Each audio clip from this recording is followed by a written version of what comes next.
Salam cinta penuh kedamaian Bapak Ibu semuanya. Balik lagi di YouTube-nya Bunda Arsaningsih sama saya Rasto Mahutama. Dan Bunda tentu di depan saya. Mau say hi dulu Bunda?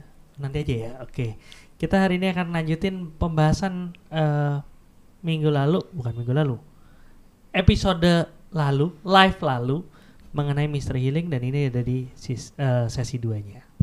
Semesta ini penuh dengan misteri. Banyak yang mencoba menguak misteri, namun tak bisa karena terbatas ruang dan waktu. Saya, Rasto Mahutama, dan Bunda Arsaningsih akan menguak tabir itu dan akhirnya memahami misteri semesta. Acara ini dipersembahkan oleh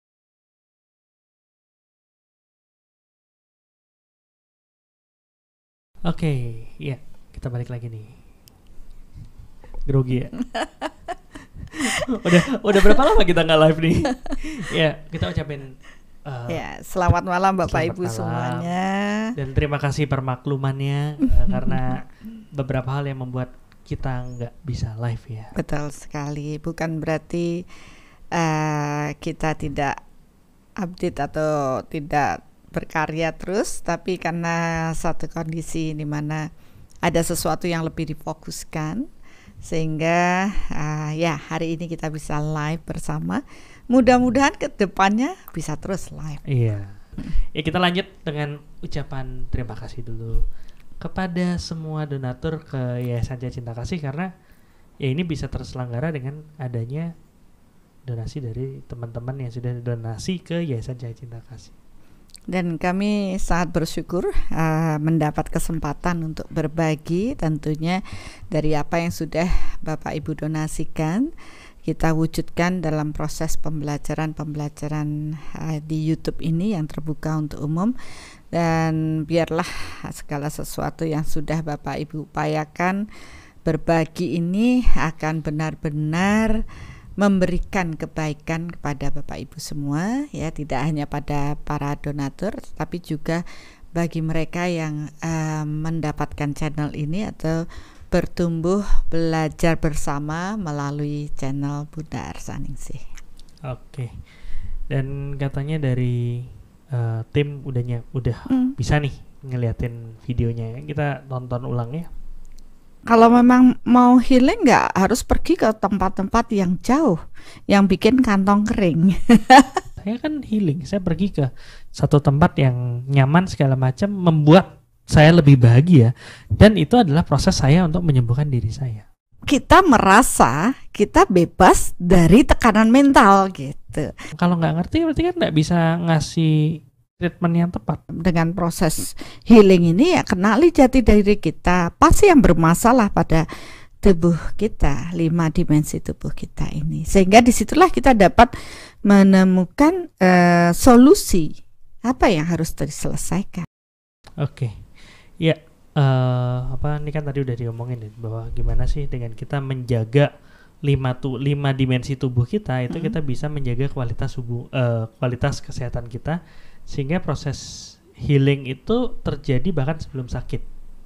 Ya, menjaga mencegah lebih baik daripada mengobati kan, ya, seperti itu. Apalagi kan Bunda sering bilang kalau misalnya dalam proses energi itu sebelum sakit itu sudah muncul. Ya, energi sudah mulai meradiasi atau mulai berasa ya kalau kita memekakkan diri dengan proses itu, sehingga sebelum itu fisik kita jatuh sakit, maka kita sudah bisa penuh kesadaran untuk mengelola proses energi di dalam diri kita agar proses itu tidak menjadi suatu penyakit secara berfisik. Sebelum sakit udah healing duluan. Sehingga nggak nyampe sakit. Benar sekali. Nah, kesadaran tentang menjaga proses kesehatan kita bahkan sebelum sakit itu kan sebenarnya sudah mulai kelihatan ya dalam realitanya gitu, dalam fenomena-fenomena yang ada. Orang udah mulai latihan, udah mulai olahraga, udah mulai menjaga makan yang baik kan gitu. Ya, pola hidup sehat lah. Ya. Itu kan ngomongin aspek fisik ya. Ya. itu walaupun itu dijaga benar-benar, apakah masih ada kemungkinan sakit nih kalau dari ini ya Bunda nih, dari pemahamannya Bunda nih? Wow, kalau hal itu sudah pasti ya dok ya.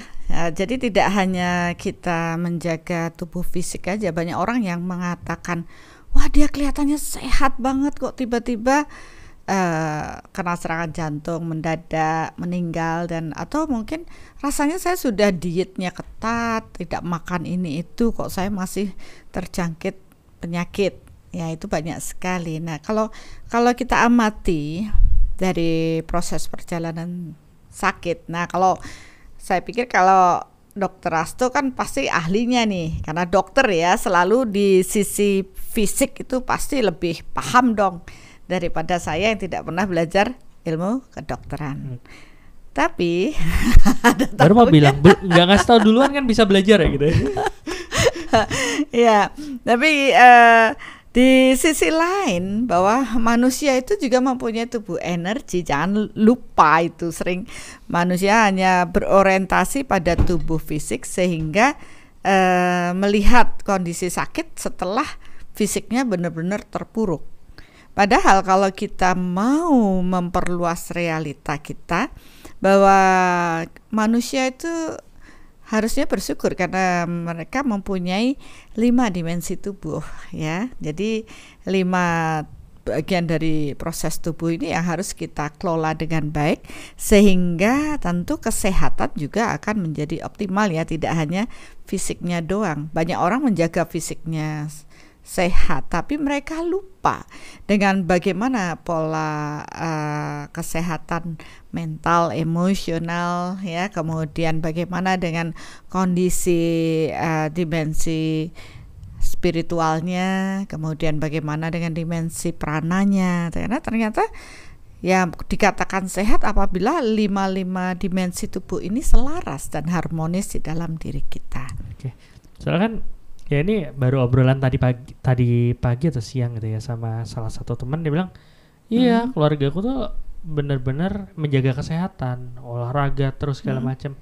Cuman ada aja yang bilang kok aku masih kualitas kesehatannya masih nggak maksimal gitu. Ya. Bisa jadi sebenarnya masalahnya bukan di dimensi fisik itu. Ya benar, bisa jadi masalahnya bukan di dimensi fisiknya. Tapi kan kita ada orang mengeluh, wah saya sudah berupaya tapi saya lelah mental. Kan ada kelelahan mental juga ada. Jadi tidak hanya lelah secara berfisik, mungkin lelah secara berfisik bisa diselesaikan dengan tidur ya, istirahat. Tapi bagaimana dengan proses kelelahan mental emosional ini? Mau healing, pergi jalan-jalan, mungkin happy sejenak atau merasa refresh bentar, tapi begitu kembali ke laptop ya, balik pada aktivitas rutinitas, lagi muncul stres dan ketegangan itu. Nah di sini kan akhirnya kita paham bahwa proses sehat itu tidak hanya melulu di tubuh fisiknya saja, tapi mungkin bio, psiko, sosio, spiritualnya juga ikut dipelihara atau dijaga kesehatan. Tadi Bunda ngomong muncul lagi gitu. Jangan-jangan bukan muncul lagi, tapi emang dari awal nggak kemana-mana, cuman lupa aja ya. Ya benar, sebenarnya secara energi sih tidak ada perubahan ya, cuma rasa aja yang berubah dengan suasana yang mungkin jalan-jalan lah, suasana yang berbeda sehingga melupakan sejenak kondisi jenuh atau beban-beban yang dibawa, mengalihkan sejenak pikiran pada kondisi-kondisi yang mungkin berbeda dengan harapan. Itu bagian dari proses healing. Padahal secara energi tidak ada yang berubah, bahkan mungkin lebih stres lagi ya, karena habis itu balik ke rutinitas, ada yang tentu isi dompet mulai berkurang kan, karena merasa jalan-jalan membutuhkan biaya dan mungkin itu menambah beban lagi ya, sehingga kerjaan numpuk mungkin. Kerjaan juga numpuk. Ya, itulah.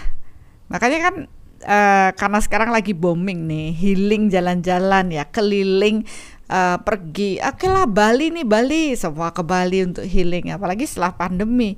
Rasanya nih kita udah jenuh banget gitu. Mungkin ke Bali sejenak, happy menurut mereka, balik ke rumah ya kondisi tetap tidak ada yang berubah gitu.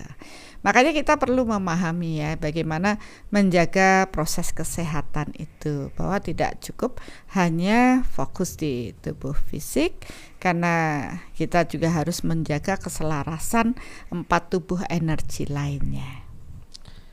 Nah kan menjaga keselarasan 4 dimensi tubuh ya.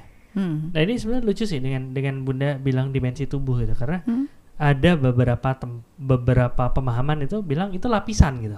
Jadi dia bilang, oh di dalam diri seseorang itu ada lapisan spiritualnya, terus makin lama masuk ke makin dalam lagi, jiwa di dalamnya banget gitu. Emang ini ngomongin hal yang sama atau enggak sih sebenarnya? Ya kembali ya dok, itu tergantung pada proses kebenaran bertingkat. Ketika mereka baru pemahamannya di situ, ya menurut mereka itu suatu kebenaran, ya sudahlah. Tapi begitu mereka memperdalam proses ini untuk mengetahui, ya ternyata proses ini tidak mentok di situ, bahwa sebenarnya ini adalah lapisan atau dimensi yang berbeda. Tentu tidak terus menjurus ke dalam, paling luar adalah ini, tapi semua namanya dimensi ya dia bisa baik, kemudian ada yang berkurang, ada yang meluas kan gitu. Jadi nggak harus yang lapisan luar dulu sakit baru dalamnya saya baru mulai ke dalamnya, nggak harus seperti itu. Okay. Nah sekarang challenge-nya nih untuk menjaga. Ya misalnya tadi kan definisi healing adalah merecovery diri lah, membuat menjadi lebih baik kan gitu. Tapi challenge-nya adalah kalau kita ngomong dimensi fisik itu banyak data yang bisa kita dapetin. Betul. Bisa tensi gitu kan. Selain tensi kita dapat nih tekanan darah sekian. Dari situ kita bisa ngambil keputusan apakah ini perlu obat apa enggak, atau ya saya bisa gitu kan. Teman-teman yang tidak ada latar belakang medis bisa konsultasi ke dokter gitu. Ke dokter ya. Udah gitu suhu badan bisa ketahuan. Ini boleh keluar apa enggak, segala macam tuh banyak banget datanya gitu. Tapi kalau ngomongin masalah yang lain gitu kayak mental emosional, ngomongin spiritual, itu gimana kita bisa tahu apakah kita sedang dalam baik-baik saja atau cuman merasa baik-baik saja? Ya, disinilah kebutuhan orang akan pengetahuan yang perlu ditambahkan di dalam dirinya, atau dalam biasa bahasa kita, saya selalu perluas realita. Tidak hanya pada konteks tubuh fisik saja atau dimensi tubuh fisik saja, padahal masih ada 4 yang lain ya yang harus kita pelajari. Nah mungkin karena itu adalah bagian dari proses energi, di mana untuk paham energi aja butuh pengetahuan yang harus ditambahkan. Itu tergantung lagi pada mereka, apakah mereka mampu terbuka untuk menerima sesuatu hal yang baru ya, atau mereka merasa sudah cukup baik dengan proses pembelajaran yang selama ini dia pahami dengan berfisik tadi. Nah biasanya orang tuh kalau belum mentok, kepentok, kepepet, jatuh, ya itulah mereka belum mau mencari, mereka masih pada zona nyaman. Tapi ketika mereka sudah menghadapi suatu kondisi yang tidak nyaman, sudah berupaya mungkin ke dokter dengan segala macam kok belum ada perubahan, barulah mereka mencari dari sisi yang kalau orang mungkin lebih senang ke goib, karena ini goib itu kan sesuatu yang tidak nampak ya. Nah kalau kita pahami ya sebenarnya itu adalah di proses energinya, memahami 4 dimensi tubuh lainnya. Tetapi ya gitu lagi, kalau kita tidak dipenuhi dengan pengetahuannya, ya kita akan berpikir itu klinik. Padahal itu ya memang ada dasar teori, tidak hanya berteori, tetapi realitanya memang ada. Nah disinilah kemudian saya mulai membawa ya memberikan berbagi pengetahuan ini secara energi ini pada banyak orang, agar mereka tidak hanya orientednya ke tubuh fisik saja, Dan saya rasa sih dokter juga sudah mulai menyentuh ranah ini, Dok. Karena kan bagaimana dengan proses psikis seseorang? Itu kan tidak bisa dokter meriksa psikisnya di mana sih, letaknya di mana. Karena itu kan bagian dari psikis itu kan tidak nampak juga.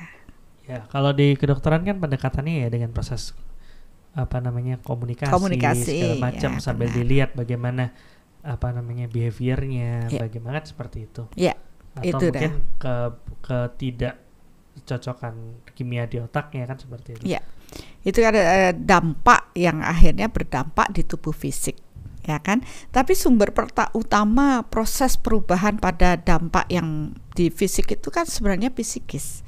Dari proses pikiran yang ruwet, perasaan yang tidak nyaman, yang akhirnya menimbulkan sebenarnya itu adalah bagian energi negatif yang dihasilkan dari proses berpikir dan perasaan seseorang. Dan energi itu, karena itu adalah energi yang negatif, maka itu akan bekerja agresif, ya, menyumbat jalur-jalur energi yang seharusnya bekerja secara normal. Dan sumbatan psikis ini pada tempat-tempat jalur energi yang harusnya mengalir ini menimbulkan aliran proses energi ini tidak sampai ke organ yang dituju. Wah, ini kalau membahas ini panjang banget, Dok, ya. Karena kan proses energi itu proses penyembuhan sebenarnya proses healing itu proses mengalirnya energi. Jadi kalau begitu ada aliran energi yang tersumbat, orang pasti sakit. Karena tidak ada proses balance-nya energi di dalam tubuh kita. Sebenarnya kunci penyembuhan itu hanya sederhana. Tetapi kalau mau dilihat dari prosesnya panjang sekali ceritanya. Dulu waktu awal saya memahami konsep penyembuhan, yang penting kita hanya berpikir orang itu sakit karena kekurangan energi. Akhirnya kita berupaya menambahkan energi sebanyak mungkin pada orang tersebut. Tapi ya kembali, energi apa yang ditambahkan? Kita berpikir, wah ini kan daya hidup harus ditambahkan. Ada dengan tenaga dalam, ada proses prana, ki dan sebagainya. Tapi kembali berpikir kita, apakah kapasitas orang itu semua orang itu mampu menyalurkan energi pada orang yang sakit? Ya, karena pada realitanya kalau kita melihat tuh kok energi kok nggak keluar. Kalau yang mampu ya melihat seperti yang pernah saya komplain, ini katanya menyalurkan energi, loh energinya aja nggak keluar. Ya, karena ternyata tidak terjadi proses sirkulasi yang baik pada penyembuhnya. Bagaimana energi bisa mengalir ke pasiennya, ya orang yang sakit. Nah di sini lagi kan, oh ternyata tidak semudah itu toh menyalurkan energi. Kemudian kita berpikir lagi setelah kita pahami, oh energi ini kok beda-beda ya, gitu. Oh ternyata akhirnya kita paham, oh ada di tubuh energi yang ada di tubuh prana, ya kemudian atau bioenergi, dan ada yang bagian dari energi hasil pikiran, perasaan atau psikis. Jadi mulailah dibedakan lagi. Oh ternyata berbeda toh. Ya tidak bisa dipukul sama rata. Ya kalau dia hanya tidak detail mempelajari proses energi, pasti dianggap itu sama saja.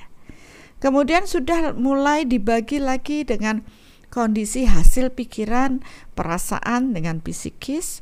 Yang kotor juga akan menyumbat proses aliran prana atau ki dalam diri seseorang. Muncul lagi, lah ini kok apa ya? Kok tidak sama seperti energi psikis ataupun bioenergi atau prana atau sumber kehidupan ini?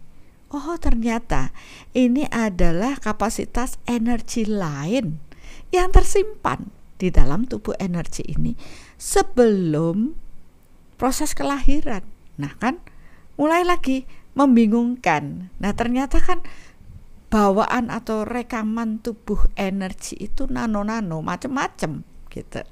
Disinilah kita mulai memilah, memetakan, membersihkan mana-mana yang energi yang tidak berkesesuaian dengan tubuh energi atau prana kita untuk bisa kita bersihkan, karena itu akan menyumbat. Seperti itu. Dan tadi saya tertarik sama yang Bunda bilang, itu energi lain yang ada dari sebelum dia dilahirkan. Betul. Diisi sama ibunya gitu.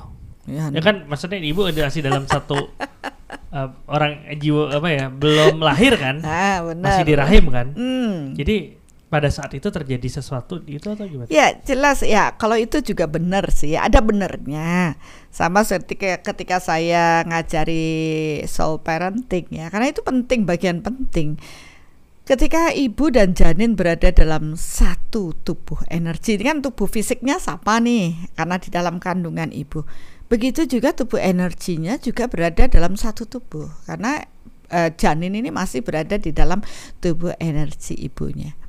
Maka di sini pun sudah mulai ada kontaminasi atau ada proses energi lain yang mulai tersimpan di dalam energi jabang bayi tersebut. Ya contoh aja, perasaan emosi dari luar ya, dari ibu sendiri, pikiran negatif, kecemasan, ketakutan itu juga masuk mempengaruhi daripada tubuh energi. Maka ya itu pun perlu juga dibersihkan ya, jadi perlu disadari dan mulai dinetralisir.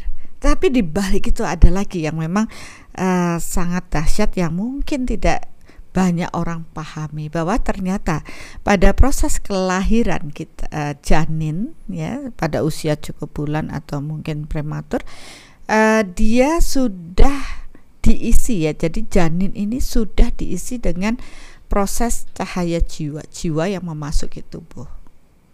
Dan dalam proses jiwa ini terjadi sudah membawa rekaman-rekaman jiwa yang merupakan akumulasi dari semua kejadian-kejadian di past life.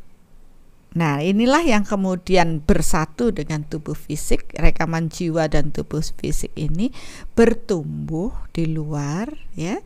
Dan apapun yang menjadi rekaman ini pun akan menjadi benih-benih ya, benih-benih karma akan terbawa. Benih karma itu ada macam-macam, dari benih karma penyakit pun dibawa dari proses kelahiran, benih karma karakter juga dibawa. Dan di sini akhirnya saya mengerti kenapa sih ada kecenderungan harapan kita begitu bayi lahir itu langsung sehat kan, karena belum ada masalah. Tapi ternyata dari kecil seseorang sudah membawa rekaman sendiri untuk kesehatannya. Dan biasanya ini sudah kita lakukan ya dengan pengukuran 4 aspek dari kesehatan, hubungan, kemakmuran, spiritual pada waktu lahir. Itulah rapotan pertama. Apa yang kita bawa, rekaman apa yang kita bawa dari past life kita. Tentu benih inilah yang kemudian muncul secara berfisik pada waktu yang tepat.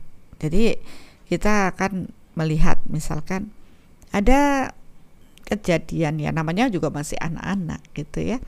Tapi saya melihat ya kok beda ya, saya ukur, kemudian saya ukur dengan soulmeter, saya melihat loh kok ada kecenderungan anak ini nanti mengalami proses penyakit diabetes.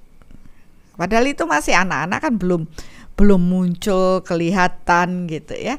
Tapi itu secara energi dan terukur memang dia sudah membawa benih karma penyakit itu. Nah, kalau saya pada orang biasa, orang tuanya saya kasih tahu, hati-hati ya anaknya, nanti pola makannya dijaga biar tidak menimbulkan penyakit diabetes di kemudian hari. Tapi kan orang tidak akan percaya karena seperti dokter mengatakan hal itu by data kan. Datanya belum ada, orang masih anak-anak, masih kalau dites semua masih baik-baik saja. Dan kalau di medis kan bisa aja itu kita bisa lihat dari riwayat orang tuanya kan gitu. Ya. Apakah orang tuanya ada kecenderungan ke sana? Kalau bisa bapaknya ada, ibunya ada, ya berarti ada kemungkinan besar. Ya, kalau di ini kan pengalaman real ya dok ya. Dia punya anak 5 nih. Ternyata dari kelima anak itu tidak semua membawa atau mempunyai kecenderungan dengan diabetes itu, gitu. Padahal ya dari orang tuanya ternyata kakeknya memang ada, neneknya ada, gitu. Jadi oke lah, kemungkinan itu akan muncul. Tetapi setelah kita ukur dengan proses itu, kalau mereka tidak membawa rekaman benih karma penyakit itu di kehidupan saat ini, ya mereka fine-fine aja, baik-baik saja. Ternyata dari 5 orang anak ini ada 2 orang anaknya yang mempunyai kecenderungan itu dan terbaca ya secara energi sudah dapat radiasi dari proses organ-organ yang tidak normal atau tidak normal lah ya, bekerja normal, misalnya sehat itu harus di angka sekian, tapi ini kok tidak terlalu aktif, sehingga kalau dibiarkan kecenderungan ini akan muncul sebagai penyakit diabetes itu. Dan seiring dengan waktu ya itu pun akhirnya dapat terbuktikan. Ya kalau di medis mungkin bisa kelihatan secara statistik kan bahwa ini kalau misalnya kakeknya atau neneknya yang diabetes, maka kemungkinan berapa persen anaknya yang akan memiliki itu. Cuman kan susah juga untuk mencari tahu dari sekian banyak itu yang mana.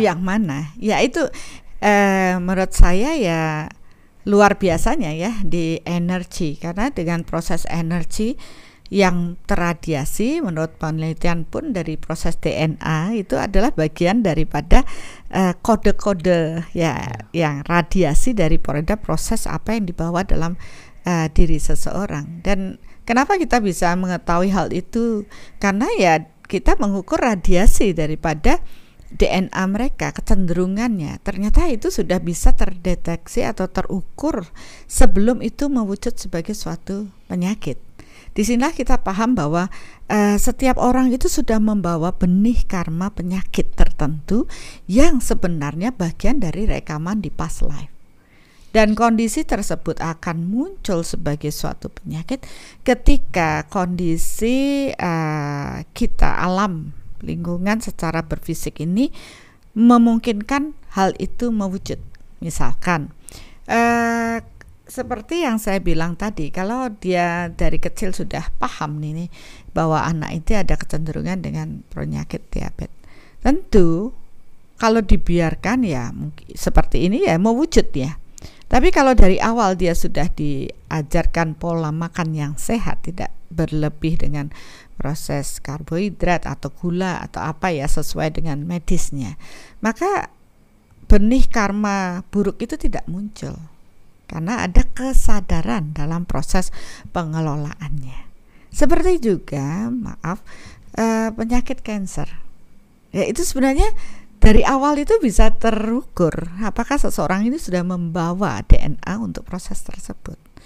Dan apabila proses pengelolaan stres di dalam diri orang tersebut tidak baik, otomatis itu akan mewujud sebagai penyakit kanker. Nah, kenapa itu bisa terukur terlebih dahulu? Karena benih karma penyakit tersebut sudah dibawa dan kecenderungannya di past life dia sudah pernah mengalami dan mempunyai rekaman tersebut.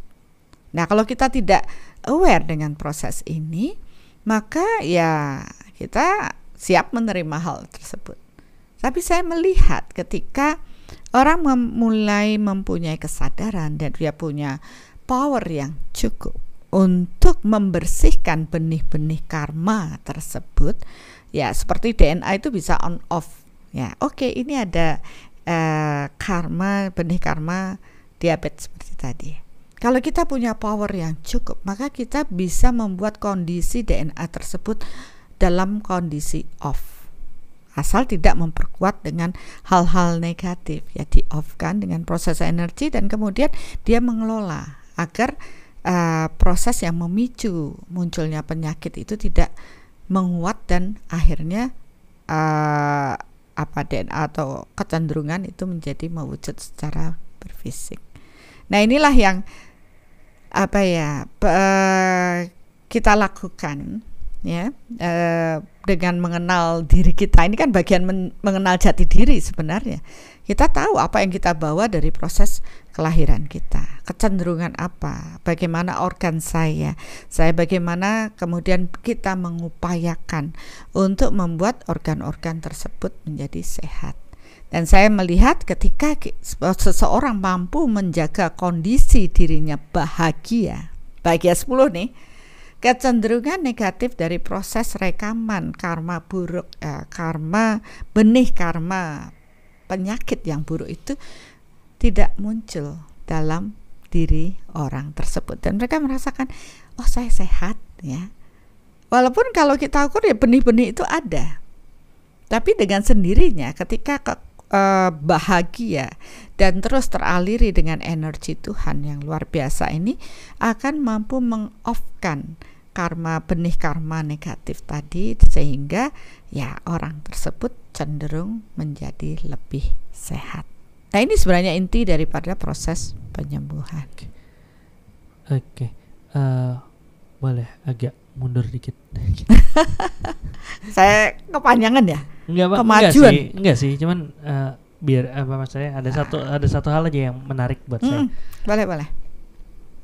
Kalau selama ini kan kita ngelihat nih, kalau pada saat kita mendapatkan sesuatu kondisi gitu kan, kondisi dari hasil hasil hasil genetiknya. Anggaplah saya punya genetik berhubungan dengan proses alergi gitu kan. Itu kan jadi mikirnya gini kan, oh ini sih bapak sama ibu punya alergi sih, makanya anak saya jadi gini gitu. Tapi kalau bunda ngomong seperti itu sebenarnya nggak bisa nyalahin orang tua dong. Ya nggak bisa. Ya kalau dilihat dari secara berfisik, ya orang tuanya sudah punya gen alergi, ya sudah pastilah kecenderungannya anaknya akan seperti itu kan gitu. Tapi kalau kita melihat dari sisi energi, ternyata kecenderungan anak ini dalam kondisi alergi terhadap ini, kecenderungan alergi itu dia sudah membawa dari past life, benih-benih karma daripada sakit atau kondisi lemah terhadap alergi gitu. Itu sudah dibawa dari kehidupan yang terdahulu. Lah kenapa sekarang kok kelihatannya dia itu harus lahir di orang tua yang alergi, sehingga oke aja dokter mengatakan, oh ini kan karena orang tuanya alergi, makanya anaknya demikian. Ya sebenarnya di proses energi ini, kenapa dia terlahir pada keluarga yang orang tua yang dua-duanya alergi, ya karena pemetaan daripada benih karmanya ya. Jadi ya, maka dengan hukum sejenis menarik jenis, karena orang tuanya dua-duanya punya genetik alergi, maka dia akan menarik rekaman jiwa yang berkesesuaian dengan proses alergi tadi, dan disitulah muncullah penyakit tersebut. Ya, memungkinkan penyakit itu muncul dan secara nalar atau secara logika, ya itulah kondisinya. Gitu. Jadi Tuhan sudah pintar memetakan. Nggak random ya? Enggak. Cap taruh mana ya? Enggak ya? Enggak lah. Kan yang memetakan enggak juga Tuhan semua mikirin sampai segitu. Kan hukum yang diciptakan Tuhan lah yang memetakannya.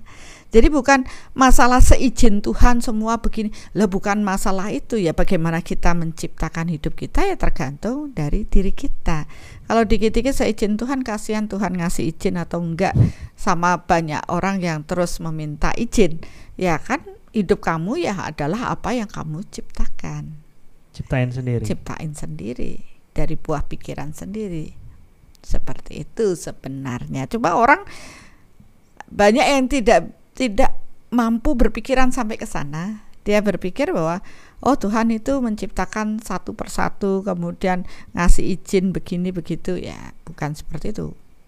Padahal ya kita menjalani hidup ini kan sesuai dengan apa yang kita ciptakan, karena Tuhan memberi kita akal budi dan kehendak bebas. Jadi ya walaupun kita nggak ingat kapan bikinnya gitu kan, tapi ya begitu diterima ya itu karena memang kita dulu berbuat. Iya. Dan itu terpeta loh dalam di alam dan rekaman jiwa kita. Maka dalam proses kita ingin mendapatkan kualitas hidup yang lebih baik, kita harus mengenal diri kita. Hal-hal apa yang perlu kita bersihkan, apa yang perlu kita ciptakan hal yang positif kan gitu. Karena kita sadar diri kita itu adalah hasil dari apa yang kita ciptakan. Oke. Ini ada pertanyaan sih Bun, masih berhubungan sama yang tadi Bunda sampaikan. Mau boleh ditanyakan dulu? Boleh ya. Ini dari Made Sukreni. Selamat malam Bunda, salam cinta penuh kedamaian. Bunda mau tanya, seorang ibu punya rekaman negatif cemas, takut, panik. Oke kan tadi kita ngomongin tuh kan ya. Jika sudah memiliki kesadaran untuk bertumbuh, bisakah mendapatkan keturunan yang lebih baik? Oh bisa. Maksudnya ini bisa ada dua makna nih gitu kan.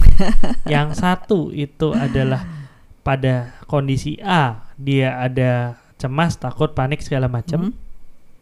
Anak yang terpeta sesuai dengan kesejenisan pada saat itu kemungkinan besar memiliki cemas, takut, panik, gitu kan? Habis itu nanti yang dibilang keturunan yang lebih baik adalah untuk anak berikutnya. Atau ya memang di sini dia ada cemas, takut, panik segala macam.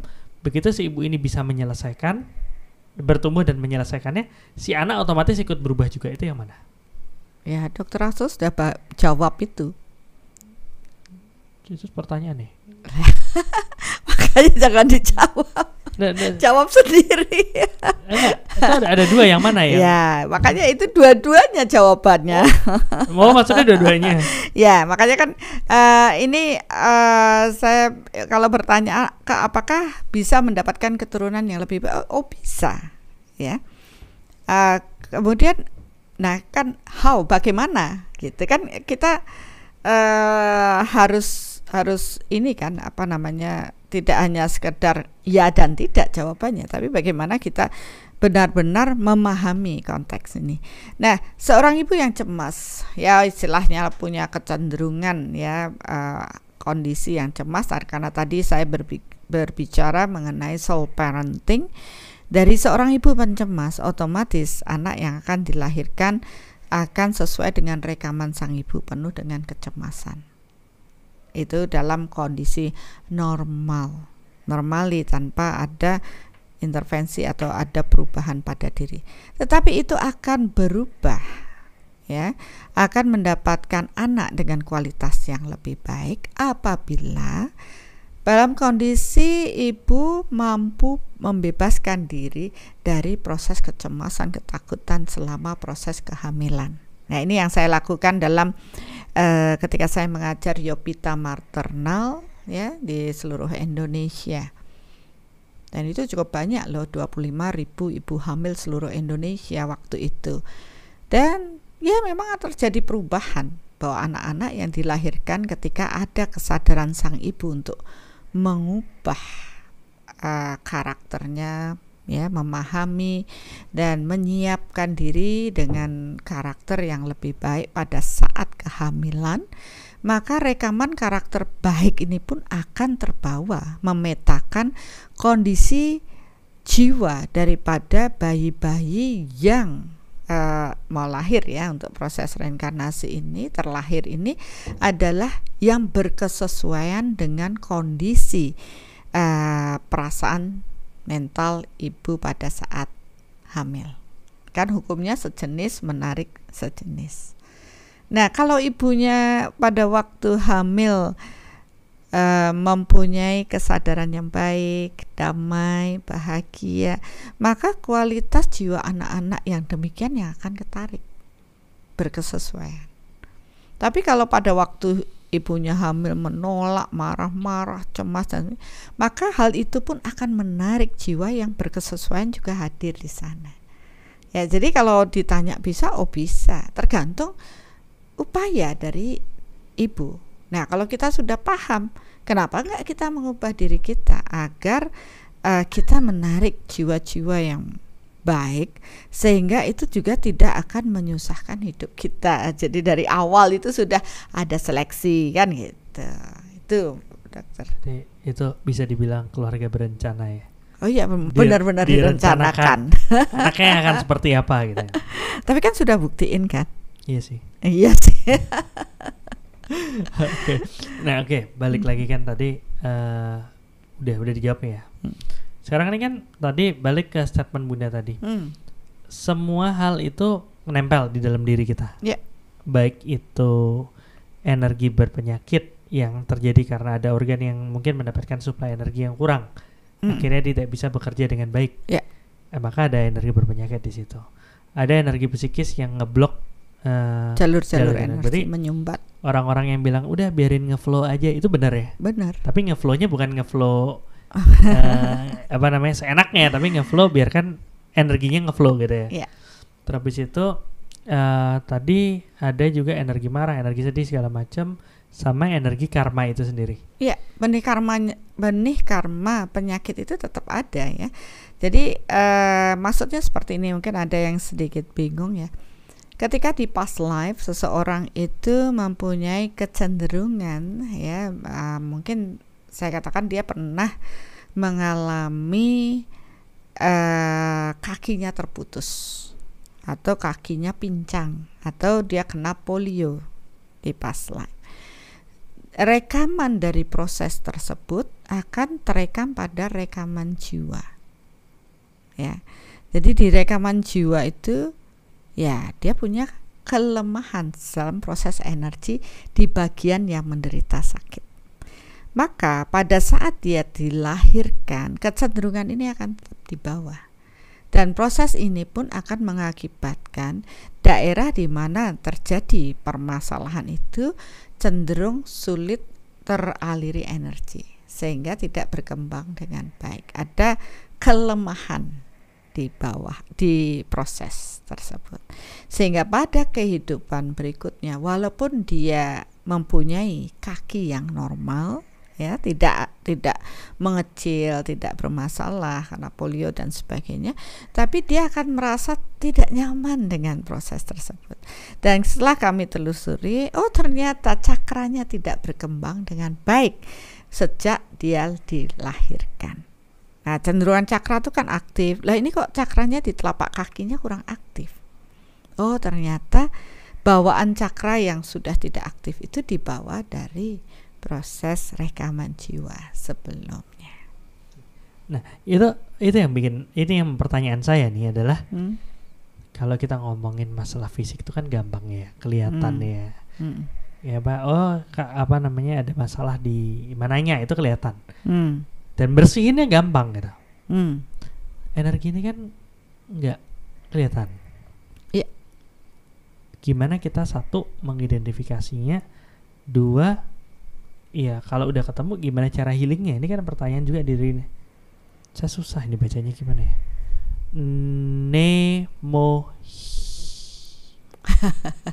Ya pokoknya itu deh. Malam Bunda, bagaimana cara kita healing melepaskan emosi, kemarahan, kekecewaan, kecurigaan pada pasangan kita yang pernah membohongi kita? Ini kan salah satu contoh aja kan? Iya. Cuman ya ini ngomongin bahwa hal-hal itu nempel di dalam diri kita. Kita bisa lepasin. Iya. Kalau kita tahu caranya. Oke, gimana caranya? Itu deh. Untuk mengetahui cara itu kan butuh pengetahuan yang baru ya. Ya seperti yang kita diskusikan, ini kan pengetahuan yang tidak semua orang paham dengan konsep energi. Padahal kehidupan kita itu sehari-hari ya berhubungan dengan proses energi. Bahkan tubuh kita pun tidak hanya cukup dengan makanan saja, tapi butuh energi, butuh prana, butuh energi lain, butuh energi Tuhan untuk proses kita dapat menjalani hidup kita. Nah, kalau kita tidak mau berkesadaran untuk belajar proses ini, maka pengetahuan kita ya mentok hanya tubuh fisik saja. Sedikit-sedikit ya hanya urusan fisik aja.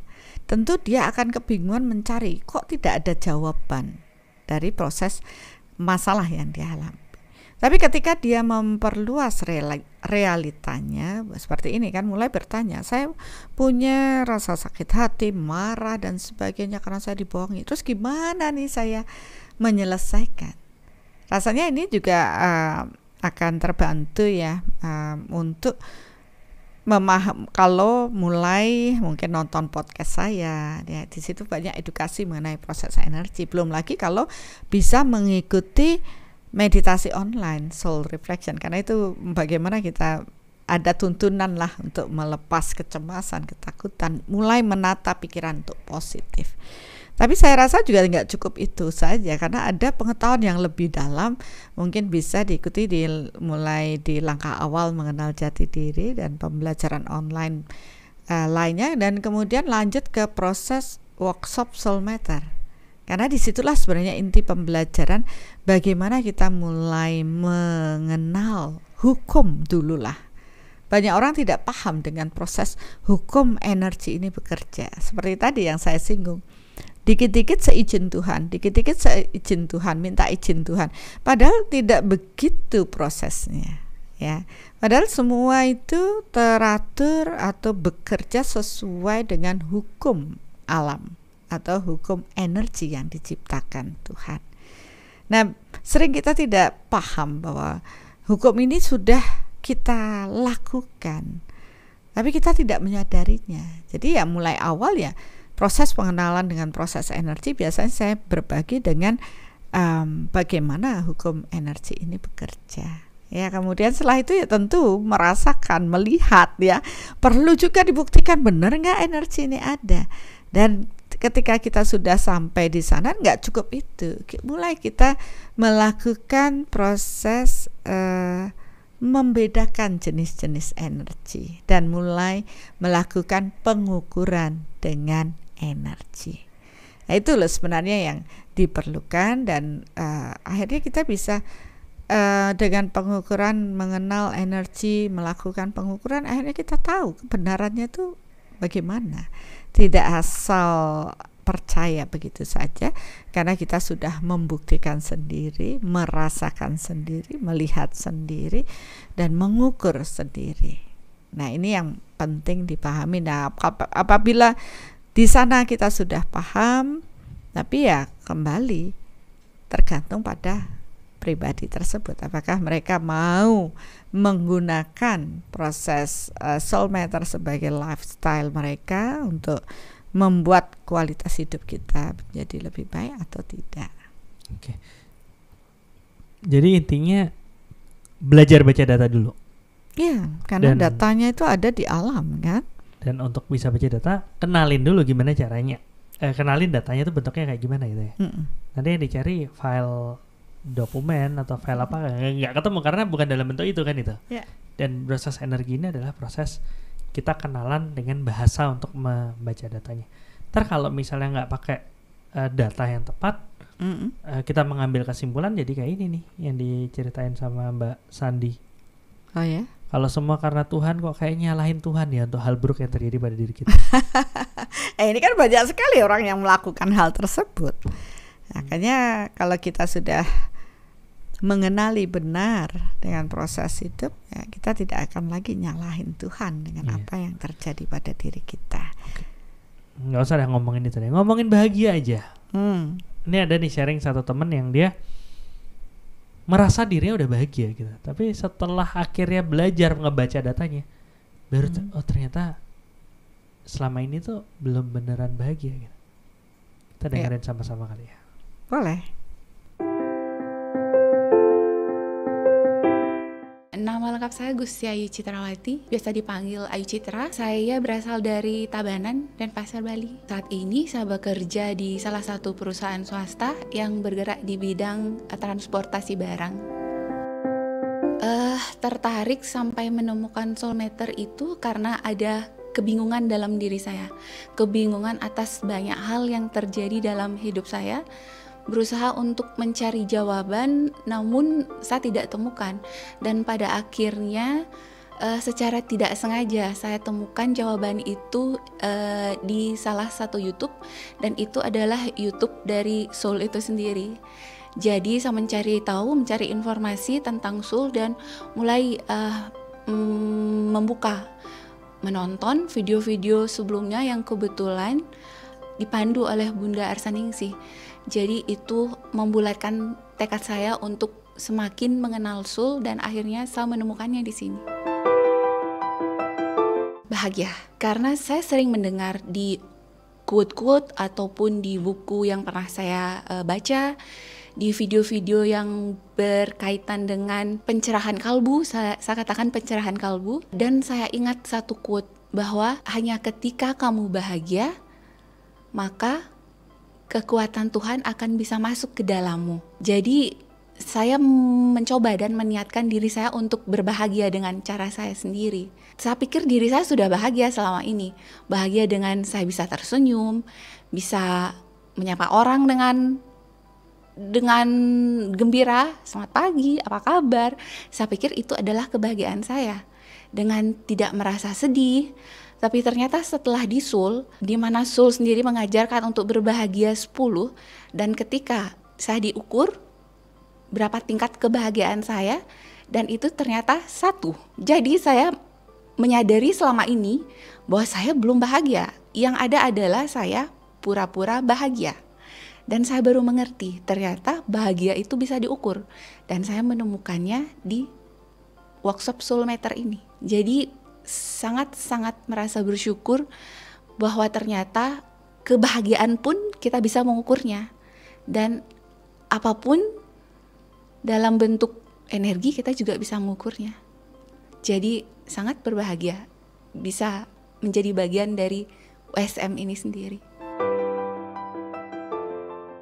Di bagian ketika kita diperkenalkan bagaimana cara untuk berbahagia. Saya pikir bahagia itu adalah suatu euforia. Bahagia 10 sepertinya ketika kita bisa tertawa dengan lepas, kita bisa menyapa orang dengan lepas, kita bisa selalu tersenyum. Tapi ternyata itu setelah saya mengikuti USM ini, bahagia itu sederhana. Bahagia itu hanya kita yang rasa, bahwa ternyata tidak ada beban lagi di hati. Bahagia adalah ketika kita bisa mengeluarkan semua emosi negatif dalam hati. Menurut saya seperti itu, bahwa tidak ada beban-beban lagi dalam hati yang memberatkan. Bukan euforia kebahagiaan seperti itu. Sebenarnya saya ingin berbagi kepada orang-orang di luar sana bahwa ternyata untuk menjadi bahagia itu tidaklah sulit. Kita dapatkan semua ini di Soul, dan Soul mengajarkan cara bagaimana untuk menjadi bahagia dengan cara yang sangat sederhana dan cepat. Karena sebelumnya saya merasa untuk menjadi bahagia itu perlu perjalanan panjang. Ternyata setelah berada di Soul, untuk menjadi bahagia kita bisa dapatkan dalam waktu yang sangat-sangat singkat. Dan ini tentunya tidak lepas dari bimbingan Bunda Arsaningsih dan juga untuk semua tim Soul yang begitu sangat hangat, bersahabat, dan sangat-sangat membantu kita dalam proses ini. Untuk teman-teman yang belum ikut mungkin bisa kenali Bunda dulu ya. Kenali Bunda lewat YouTube Bunda, Instagram Bunda yang setiap hari update. Dan pada akhirnya semoga semua memiliki keinginan bertumbuh, dan mari bertumbuh bersama di WSM. Komentar singkat tentang Soul is solution. Gak ada lagi, Soul is solution. Mari bertumbuh bersama, Soul is solution. Ya itu tadi Bu Citra nemuin suatu perluasan realita gitu. Yang awalnya dipikir A dengan proses menambah pengetahuan, memahami, merasakan dan lain sebagainya, akhirnya ya muncul suatu pemahaman baru yang ternyata pergeseran makna gitu kan. Dan dia bisa mengkondisikan bahagia itu sendiri. Ya prosesnya harus seperti itu ya, itu ngenalin bahagia gitu. Ya benar. Jadi memang banyak orang ya merasa euforia, merasa sudah bahagia, tapi sebenarnya belum. Seperti yang tadi Bu Ayu sampaikan, kan banyak yang mengalami hal tersebut. Tapi begitu kita berikan pengetahuan, tambahkan realita meluas, apalagi bisa sampai proses pengukuran, akhirnya mengukur sendiri, oh ternyata loh saya itu tidak bahagia. Nah kan tidak perlu saya yang ngomong, karena masing-masing apabila sudah dibekali dengan soulmeter ini kan mereka sudah bisa mengukur untuk dirinya sendiri, dan itu proses cara atau alat ukur untuk mengenali dirinya. Oke. Ada yang nanya tentang unsur pada umur berapa, kandungan berapa jiwa masuk ke dalam tubuh bayi, itu udah sempat kita bahas. Rasanya ya? Kita sudah bahas ya. Tanya Bunda episode 1 deh tuh. Tonton lagi Pak Bayu. Iya. Oke. Nah, nih mau nanya lagi nih.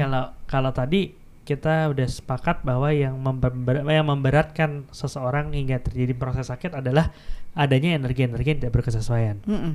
Energi kotor bisa diselesaikan salah satunya dengan proses olahraga, itu kan membersihkan energi membersihkan kotor. Ya salah satunya. Oke, terus mental emosional ya kita dengan proses olah rasa nih. Olah rasa ya. Pakai meditasi soul reflection bisa itu. Iya, pakai meditasi soul reflection, tapi akan lebih powerful lagi kalau memang sudah paham dengan proses energi itu seperti apa yang didapatkan di workshop soulmeter. Benar. Nah, yang bikin penasaran karma. Itu gimana, Mbak? 1, gimana ngenalin karmanya? 2, ini karma yang mana? Karma yang itu kan banyak. Yang benih karma. Oh, benih karma. Ya, benih karma. Ini kan kita ngomongin masalah healing ya, penyakit, kesehatan. Berarti benih karma di kesehatan. Iya, oke, lebih jos ya. Lebih jos. Karena ada benih karma di hubungan. Ya, jadi kan benih karma di spiritual, spirit yang lain yang benih karma kemakmuran ya, juga ada. Jadi fokus di benih karma kesehatan. Itu gimana taunya? Udah gitu, begitu kita tahu, kita ngapain? Apakah ada kayak meditasi gitu? Terus kita ngikutin meditasinya, udah gitu ntar benih karmanya hilang sendiri, atau gimana? Ya sebenarnya ini yang paling sulit sih dalam proses mengamati proses terjadinya penyakit pada diri seseorang ya, karena saya juga mempunyai latar belakang sebagai penyembuh, itu cukup lama ya. Dan selama lebih dari 20 tahun ngurusi orang sakit dan mengamati pasien-pasien dari sisi energi ya. Kalau dokter kan sudah ada urusannya Pak Dokter. Tapi bagaimana proses energi sampai udah dilakukan dengan teknik ini kok tidak selesai, sampai akhirnya saya harus keluar dari paguyuban karena dianggap aneh gitu ya. Kemudian saya harus keluar dari pakem yang sebelumnya karena itu dianggap harusnya tidak begitu. Tapi akhirnya saya membebaskan diri saya mulai mengamati secara netral ya, dalam kondisi energi itu kayak apa. Dan memang saya temukan bahwa ternyata di sisi munculnya penyakit ini ada benih karma penyakit kesehatan yang dibawa dari past life, dan energi ini memang sudah terekam pada cakra-cakra atau organ tersebut, dan ini adalah sesuatu yang sangat sulit untuk diselesaikan ya. Seperti yang saya katakan tadi, cakranya kok kecil ya, kenapa nggak aktif? Ternyata memang ada kerusakan cakra yang sudah dibawa dari proses lahir. Nah, padahal memperbaiki cakra itu kan ya manusia biasa itu susah banget, apalagi mengganti cakra. Emangnya kayak mengganti ban aja. Ada bengkelnya nggak? Ada bengkel, nggak ada reparasi. Membersihkan cakra bisa dibersihkan buka yang tadinya. Cakra. Nah, buka cakra nggak bisa sih. Sebenarnya tidak ada. Tapi sebenarnya itu hanya membersihkan cakra karena dengan cakranya dibersihkan dari sumbatan psikis, dari sumbatan energi kotor, maka cakra itu menjadi aktif dan sehat kembali. Ya, mampu menyalurkan energi pada organ-organ dan membuat sehat. Tapi kalau membuka cakranya kok dibuka ya, memang sudah dari proses pertumbuhan anak-anak ke dewasa, cakra akan berkembang dengan sendirinya. Coba ya itu tadi, saking kreatifnya manusia ya ada aja lah proses untuk menarik perhatian di sisi itu. Nah, kemudian dengan proses benih karma negatif ini kan ternyata itu tersimpan dalam proses cakra itu sendiri. Nah, saya amati ketika dia terus diam di sana, maka itu akan menjadi sesuatu yang menyumbat aliran energi menuju organ. Ya, atau beberapa orang kalau dia mempelajari dari teknik akupuntur, sumbatan itu juga akan menyumbat aliran energi pada aliran meridian, sehingga ya energi tidak sampai pada organ dan organ tersebut melemah dan muncullah penyakit. Nah, disinilah ternyata perlu power energi yang besar untuk mampu membersihkan benih karma yang melekat erat dari proses reinkarnasi yang sebelumnya. Dan ternyata tidak selesai dengan urusan energi kemampuan manusia biasa, tapi harus melibatkan kekuatan Tuhan untuk dapat menyelesaikan proses tersebut. Nah, ini yang susah karena tidak semua orang mampu di sana ya, mempunyai kompetensi di sana. Secara kasat, yang terlihat mungkin oke, dia melakukan proses healing lah dengan menyalurkan energi, tapi orang tidak melihat apakah itu benar atau tidak. Tapi dengan proses kita paham dengan proses pengukuran, kita jadi ngerti apakah kapasitas orang itu bisa benar untuk menyelesaikan kasus-kasus pada penyakit-penyakit tertentu. Ya, jadi itulah ternyata ya saya juga akhirnya paham ya kenapa proses seorang dokter perlu tadi yang diceritakan Dokter Astu, belajar sekian tahun, kemudian praktek dulu, jam terbang cukup tinggi ya, kemudian setelah itu baru bisa naik kelas spesialis. Begitu juga dengan proses penyembuhan. Ternyata ya yang bisa membuat kompetensi seseorang mampu menyembuhkan yaitu powernya, kapasitas kemampuan dia menarik atau menyelaraskan dengan energi Tuhan dan mengalirkan energi tersebut pada orang yang menderita sakit untuk membersihkan jalur-jalur sumbatan-sumbatan energi pada orang tersebut. Tapi kemudian saya balik lagi, Dok, dulu saya sudah melakukan itu dan rempong banget sampai tidak punya waktu untuk diri sendiri dan yang lainnya ya. Akhirnya saya pun memikirkan, kalau kita selalu tergantung pada penyembuhnya, ya kalau nggak ada penyembuh terus kita mau apa? Ya, bahkan saya juga melihat seorang penyembuh hebat, tapi yang disembuhkan itu tidak mempunyai kesadaran untuk mengelola, bahkan membentuk sumbatan-sumbatan terus dengan proses pikiran buruknya, apalagi ya buah karmanya juga buruk. Akhirnya saya mulai mengarahkan pada semua orang mempunyai kesempatan untuk menjadi sehat. Dan itu harus diupayakan dengan dirinya sendiri. Ada upaya dari dirinya untuk membuat dirinya sehat, yaitu dengan proses mengelola pikirannya. Ya, karena dengan proses itulah saya mengarahkan orang untuk bahagia 10 seperti yang tadi disampaikan oleh Bu Ayu ya. Jadi itu sebenarnya karena dengan kondisi seseorang bahagia 10 poin, energi Tuhan akan mengalir dalam diri mereka, dan itulah yang akan membantu proses membersihkan energi-energi yang kotor dari diri kita ya, bahkan dari tidak hanya energi prana yang kotor, tapi ya energi psikis yang menumpuk ya, itu pun hanya dapat dibersihkan oleh energi Tuhan. Apalagi benih-benih karma yang melekat erat di proses cakra atau organ yang sangat sulit. Nah, hanya kekuatan Tuhan aja yang mampu membersihkan proses tersebut. Akhirnya di sini saya mulai bisa menghargai upaya seseorang untuk menjaga pikirannya, Ya, tetap tenang, bahagia, bahagia 10 poin, damai 10 poin.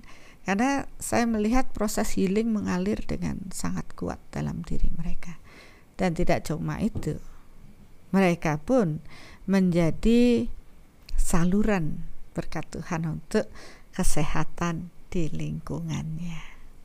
Nah, itu yang luar biasa. Dan akhirnya saya melihat, oh ya, saya harus mengalami semua proses buruk dalam hidup saya hanya untuk sampai di situ. Dan begitu saya paham itu, saya bersyukur saya bisa membagikan pada banyak orang.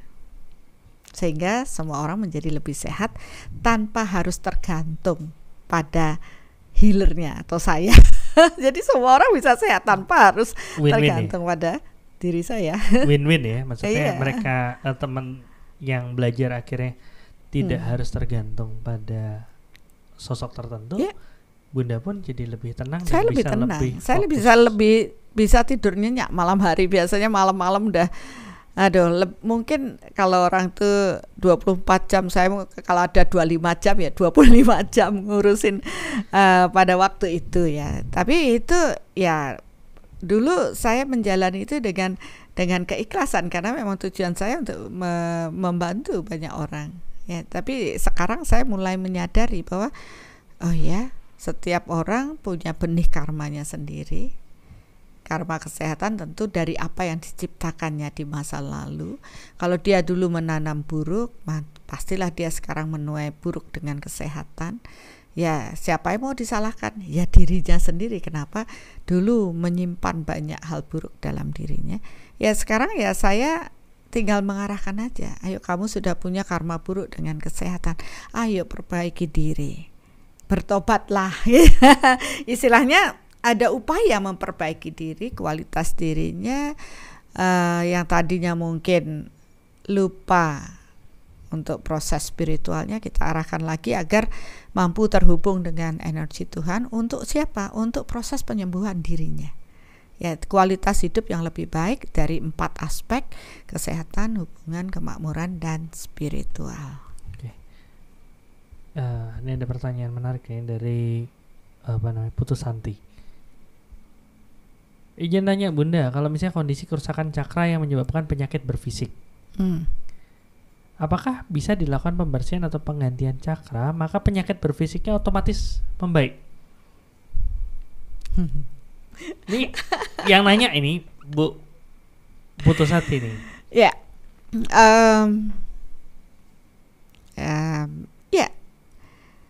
selama ada orang yang mampu melakukan proses mengganti cakra, karena biasanya mengganti cakra itu tidak ada yang bisa, ya sulit karena orang harus menerima takdirnya dengan kondisi yang harus dia terima. Tapi ada mukjizat yang mungkin terjadi dengan jiwa-jiwa yang mungkin mampu untuk menjadi saluran berkat Tuhan untuk proses penyembuhan ini. Tapi saya lihat juga tidak banyak yang bisa di situ. Tapi kalau untuk membersihkan mungkin semua orang bisa. Tapi untuk mengganti cakra itu dah harus menemukan kapasitas jiwa atau manusia yang mampu untuk proses itu. Ini kan pertanyaannya bukan apakah bisa dilakukan pembersihan atau penggantian cakra. Pertanyaannya kan apakah bila dilakukan pembersihan atau penggantian cakra. Jadi ya kita berandai-andai nih kita kan ini dulu kalau ada yang bisa, mengapa tidak? Ya, seandainya itu ada yang bisa, apakah penyakit berfisik pun itu akan otomatis membaik? Jawabannya ya. Kenapa? Karena cakra yang rusak. Yang rusak itu, kalau cakra itu bekerjanya berputarnya seperti ini. Ya. Jadi kalau kondisi salah satu cakranya berhenti, ini kan rusak karena dia tidak bisa menarik sebagai generator energi untuk menyalurkan energi ini ke organ. Ya, bekerjanya cakra seperti itu. Jadi kondisi-kondisi yang rusak ini tentu akan sulit untuk diperbaiki, ya kecuali memang ada mukjizat di situ, ada kapasitas yang mampu. Kalau enggak ya terus paling dia hanya rajin dibersihkan, selama tidak ada penumpukan energi kotornya, oke, aliran energi agak mengalir. Tapi kadang rusak ya, itu agak sulit. Tapi begitu ada kondisi di mana ada yang mampu mengganti cakra dan diberi cakra yang baru, kemudian dia dapat berputar selayaknya cakra yang normal, maka energi pun akan mengalir dan sampai ke organ. Dan organ yang teraliri dengan energi, mereka juga mulai aktif kembali. Nah, itu yang sebenarnya prosesnya terjadi. Tapi ya bertemu dengan orang yang mampu mengganti cakra itu, wow, itu sangat luar biasa. Kalau kita paham di dunia penyembuhan itu mukjizat yang luar biasa. Nggak kaleng-kaleng deh. Ya, nggak asal. Dan itu akan menjadi suatu anugerah. Ya, jadi takutnya kalau misalnya yang lain gitu, misalnya yang tidak di kapasitasnya, ya tidak terjadi perubahan. Iya, sama seperti proses membuka cakra. Atau mungkin dari karena cakra, orang tidak bisa mengukur benar apa salah ya. Banyak orang yang nanti tolong saya dibukain. Saya mikir apanya yang dibukain. Orang proses cakra itu dengan secara otomatis kalau dia sehat dia akan aktif ya. Paling yang bisa dilakukan orang adalah membersihkan tumpukan energi kotor di cakra tersebut agar cakra tersebut menjadi aktif. Tapi kalau cakranya sudah rusak, biarpun dibersihin ya namanya rusak ya. Ban itu kalau sudah rusak ya rusak, nggak bisa dipakai ya, sama seperti itu. Tapi kalau ada yang mampu di situ, wah itu sangat luar biasa. Nah, kalau orang yang lain yang tidak paham sampai sana ya begitu rusak ya udah. Ya gitu. udah, terimalah takdirmu. Dan kerusakan itu dibawa di kehidupan berikutnya. Iya. Jadi ya berarti akan terus rusak sampai sekali rusak akan terus rusak. Makanya kenapa Tuhan memberi kita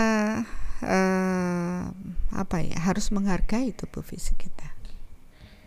Merinding. Oh iya. Nah, ntar takutnya diperbaiki cakra, ganti cakra masih jadi cakra kembar kan, malah jadi. Oke. Ini ada hipotesis lah. Maksudnya saya mencoba menyerap apa yang Bunda omongin tadi. Berarti kan di dalam ya karena orang itu tidak terlahir seperti kertas putih gitu. Iya. Lagunya Padi gitu. Terlahir kayak kertas putih gitu kan. Ternyata kita lahir kertas dengan penuh benih-benih gitu kan. Iya. Oke. Dan Bunda bilang yang bisa membersihkan benih itu adalah energi Tuhan. Ya. Energi Tuhan.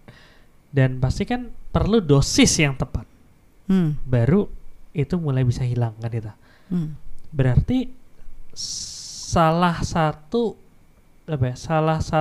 chance bahasa Indonesia nih. Salah satu kemungkinan terbaik untuk bisa menyelesaikan untuk bisa membersihkan benih-benih itu adalah dengan membuat diri kita teralirkan oleh energi Tuhan secara terus-menerus sampai dosisnya tepat. Benar. Dan itu yang akan menyembuhkan. Kalau saya mengamati loh, ini prosesnya enggak cuma setahun 2 tahun ya, puluhan tahun, 20 tahun lebih ya berkecimpung di proses itu. Ya, dan makanya saya bisa sangat menghargai upaya-upaya orang ya untuk mereka berupaya terhubung dengan kekuatan Tuhan, karena saya melihat disitulah mereka dapat meng-off-kan benih-benih karma negatif, tidak muncul dalam kehidupannya, walaupun itu sudah dia bawa dari proses kehidupan sebelumnya. Dan tidak cukup hanya itu, mereka yang teraliri dengan energi Tuhan akan mampu meregenerasi sel lebih baik, yaitu kondisi bahagia itu tadi. Dan itu kan juga di kedokteran sudah dipahami kan. Kan itu bukan hanya kita yang berbicara di energi, bahkan dokter pun sudah melakukan penelitian-penelitian di sisi tersebut. Bahkan anti aging zaman sekarang pun tidak hanya dari obat apa, tapi kan dari inner beauty-nya. Mulai orang punya kesadaran, stres di dalam harus dirilis. Ya itulah sebenarnya yang membuat kita jauh lebih sehat. Karena proses energi Tuhanlah yang mampu membebaskan, dan energi Tuhanlah yang mampu menyembuhkan.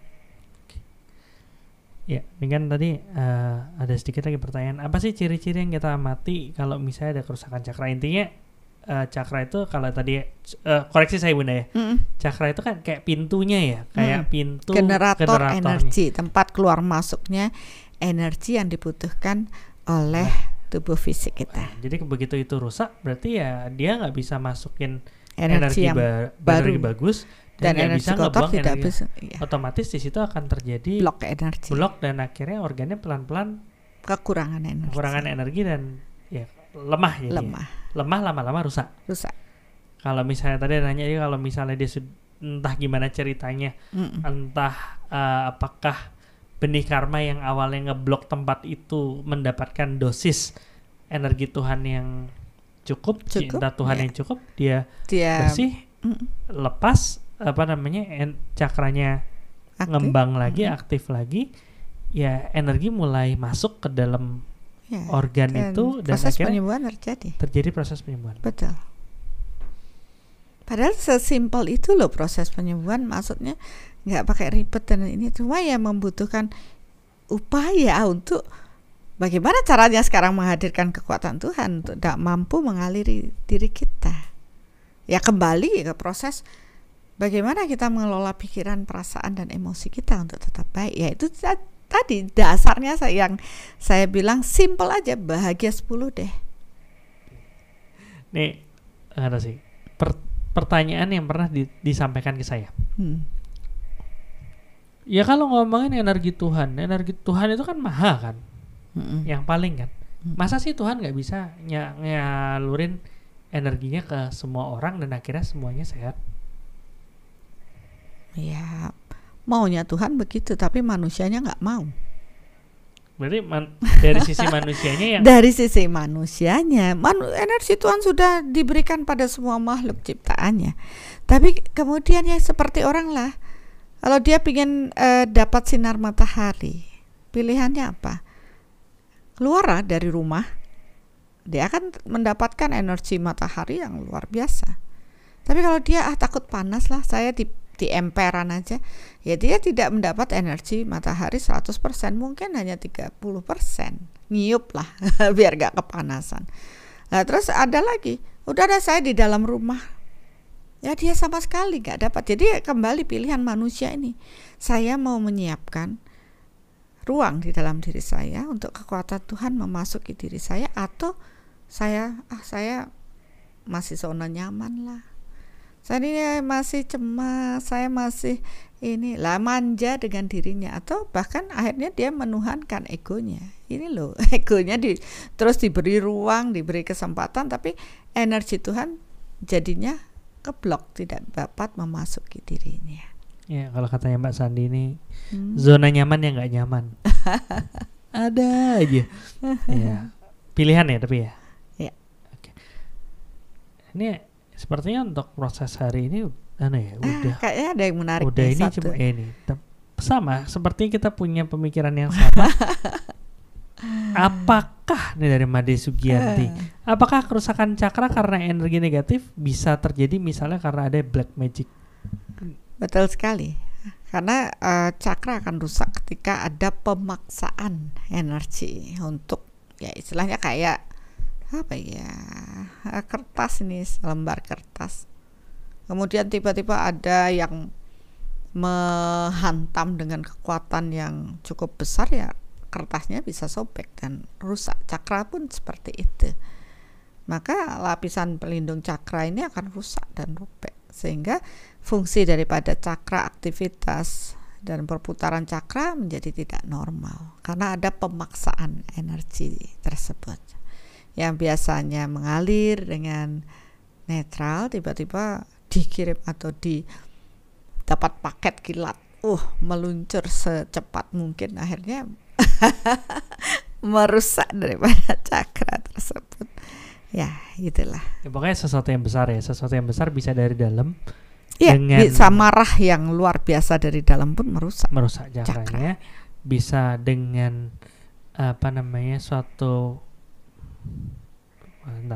suatu tindakan yang salah di masa lalu yang bikin organnya rusak atau gimana, kebawa sebagai cakra yang rusak di kehidupan berikutnya.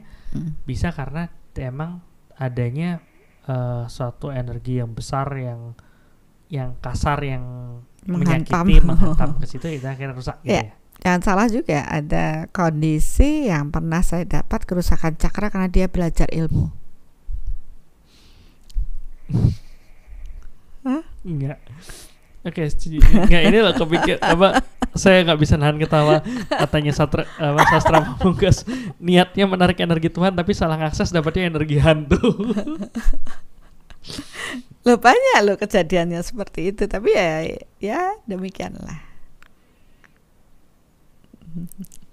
Ya, ini balik lagi yang tadi di Bunda cerita bahwa dia niatnya mau mendapatkan sesuatu yang besar atau gimana, tapi salah mengakses, ada energi yang tidak berkesesuaian, cakranya rusak. Bisa. Mungkin. Tapi kalau ngomongin masalah magic-magican ini ngeri-ngeri sedap juga, Bun.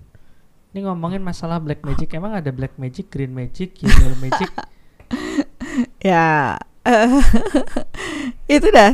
Akhirnya saya juga baru ngeh ya, kenapa sih katakan dengan black magic, hitam, gelap? Karena memang energi rendah yang dipenuhi dengan kekuatan gelap itu warnanya ya hitam lengket itu. Warnanya kelihatan, Bun? Ya, dengan ya kalau yang mereka clairvoyant sih melihat seperti itu. Kemudian kalau kita dengan proses merasakan energi, terus kita bagi jenis-jenis energi, rasanya berbeda-beda, sehingga kita bisa mengidentifikasi dengan proses tersebut. Tapi ada satu lagi yang gampang dilakukan, nonton film. Nonton film? Ya, itu loh yang film yang baru apa kemarin ya, Doctor Strange. Itu lah, seperti itu ilustrasinya kok pas banget gitu. Maka saya bilang gini, wah ini yang skenario dan bikin skenarionya tuh pasti dia. Yang waktu Darkhold-nya tuh yang ada item-item segala macam. Ya, seperti itulah sebenarnya. Makanya saya bilang hebat sekali intuisi mereka menangkap, cukup bagus, apalagi pada waktu bikin shielding gitu ya, ada yang nggak bahagia satu langsung tembus ya, seperti itulah sebenarnya. Dan ada usaha si Scarlet Witch-nya untuk menghasut supaya dia takut atau gimana ya, cemas. Kita ngapain resensi film apa gimana sih? Oke, berikutnya kita akan bahas tentang She-Hulk. Salah ya. Oke, back to topic. Tapi memang waktunya sudah mepet nih, udah jam 9 nih di sini. Langsung mungkin Bunda bisa nyimpulin intinya apa sih pembicaraan kita ini? Kan enak saya udah nanya-nanya, udah kita nyimpulin juga Bunda gitu kan? Kita berbicara masalah healing ya, proses penyembuhan. Dan banyak dari kita yang mengandalkan proses kesehatan kita pada orang lain atau healer. Padahal tanggung jawab dari proses sehatnya diri kita itu ya adalah diri kita sendiri yang mengupayakan. Walaupun kita tahu apa yang kita bawa ini sebagai bagian dari benih karma negatif di kesehatan, yang sebenarnya bagian dari peta gelap yang harus kita bersihkan sehingga kita akan menjadi lebih sehat. Tapi ternyata untuk membuat sehat tidak cukup atas upaya diri kita saja. Kita membutuhkan kekuatan Tuhan, karena energi Tuhanlah yang mampu membebaskan dan menyembuhkan. Maka barang siapa dia mampu menyelaraskan diri dengan energi Tuhan, menghadirkan kekuatan Tuhan dalam dirinya, maka proses healing yang sesungguhnya akan terjadi.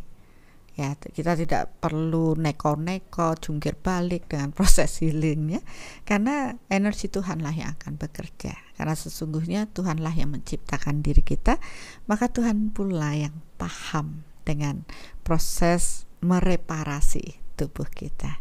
Semakin kita menyadari proses tersebut, maka kita akan mampu mensyukuri proses hidup kita.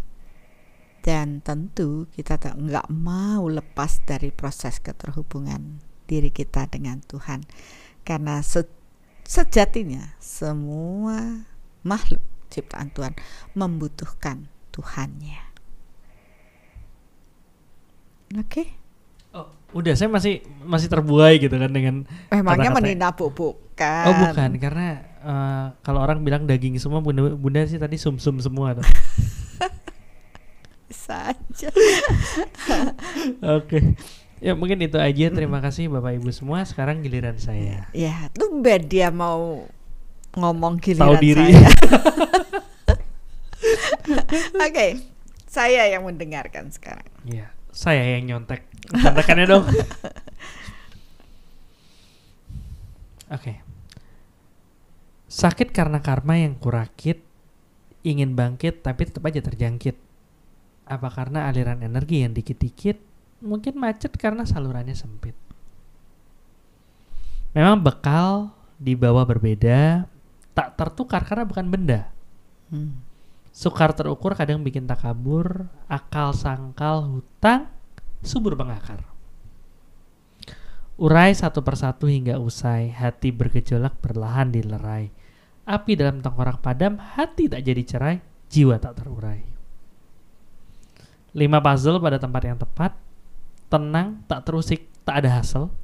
Yang dusel-dusel, sehatnya langsung double, kenali diri gak lagi rebel, gak lagi sebel. Selesai. Wow. Ya pokoknya itulah. Iya, pas dengan apa yang kita diskusikan. Ya, semoga gak ada yang sebel dengernya. Oke deh, terima kasih. Ya, terima kasih sudah menyimak dari podcast ini. Ya, mudah-mudahan ini memberikan sudut pandang yang baru bagi Bapak Ibu berhubungan dengan proses kesehatan. Dan ingat, untuk sehat tanggung jawab diri kita sendiri ya. Mari kita upayakan kesehatan di dalam diri kita dengan proses mengolah rasa, dengan mengenali jati diri kita. Olahraga juga. Oke, Pokoknya semua diolah-olah lah pokoknya. Oke, sampai ketemu Sampai ketemu. pembahasan berikutnya. Ya, Mari bertemu bersama. bertemu bersama.